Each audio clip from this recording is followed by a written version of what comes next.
उत्तर प्रदेश के मुख्यमंत्री योगी आदित्यनाथ क्या सीएम कुर्सी से जल्द इस्तीफा देने वाले हैं? और क्या वाकई उत्तर प्रदेश के मुख्यमंत्री योगी आदित्यनाथ की सीएम कुर्सी खतरे में है?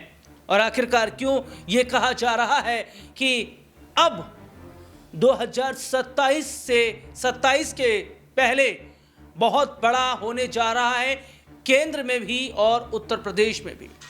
दरअसल काफी समय से सीएम कुर्सी को लेकर केशव प्रसाद मौर्य जो उत्तर प्रदेश के डिप्टी सीएम हैं, वो काफी समय से सीएम कुर्सी को लेकर कुछ ना कुछ बयान दे रहे हैं। और जो बयान केशव प्रसाद मौर्य दे रहे हैं या उनका जो बयान आ रहा है, उससे राजनीतिक सरगर्मियां बढ़ रही हैं।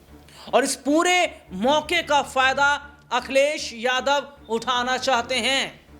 और अखिलेश यादव ये चाहते हैं कि उत्तर प्रदेश में भारतीय जनता पार्टी के अंदर फूट पड़े, क्योंकि अखिलेश की चाल यह है कि केशव प्रसाद मौर्य के कंधे पर रखकर बंदूक चलाई जाए।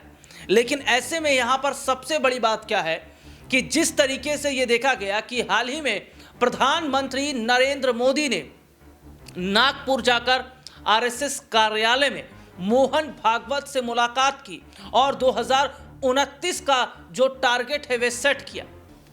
तो ऐसे में यह कहा जा रहा है कि क्या मोहन भागवत और मोदी जी की जो मुलाकात हुई है, वो मुलाकात ये बताती है कि अभी पीएम कुर्सी नहीं छोड़ेंगे कौन? प्रधानमंत्री नरेंद्र मोदी। और आप जरा इस बात को गौर से सुनिएगा कि देखिए काफी समय से क्या कहा जा रहा है कि प्रधानमंत्री नरेंद्र मोदी अब 75 के लगभग हो जाएंगे। और सबसे बड़ी बात क्या है, वो ये कहा जा रहा है कि भैया अब तो रिटायरमेंट का वक्त आ गया। लेकिन प्रधानमंत्री नरेंद्र मोदी 29 का टारगेट सेट किए हुए हैं। और सबसे बड़ी बात है कि क्यों इतने लंबे अरसे के बाद उन्होंने मोहन भागवत से मुलाकात की और आरएसएस कार्यालय गए। आरएसएस और बीजेपी के बीच बहुत पहले से तल्खियां देखने को मिल रही थी, क्योंकि जो अभी हाल ही में लोकसभा का चुनाव हुआ, उस चुनाव से पहले क्या कहा जेपी नड्डा ने कि बिना आरएसएस के भी हम 400 पार करेंगे। लेकिन नतीजे सबने देखे।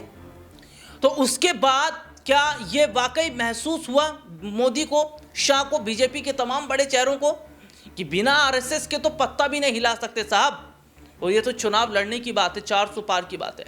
तो ऐसे में यह देखा जा रहा है कि क्या आरएसएस वाकई बीजेपी से नाराज चल रही थी, क्या प्रधानमंत्री नरेंद्र मोदी से उनकी नाराजगियां चल रही थी। और सबसे बड़ी बात है, यह देखा जा रहा था कि योगी आदित्यनाथ को केंद्र की राजनीति में भेजा जाए, यानी कि इधर वो सीएम कुर्सी छोड़े, उधर उन्हें केंद्र में भेजा जाए। किस लिए? प्रधानमंत्री के लिए।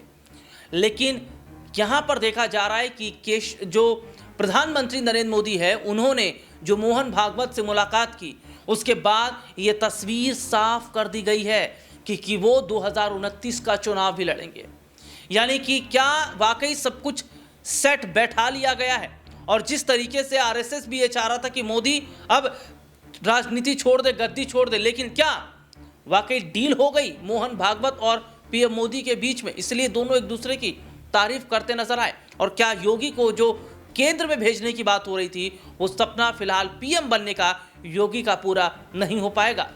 आज के लिए इतना ही। आपसे फिर दोबारा मुलाकात होगी, तब तक के लिए इजाजत दीजिए। नमस्कार।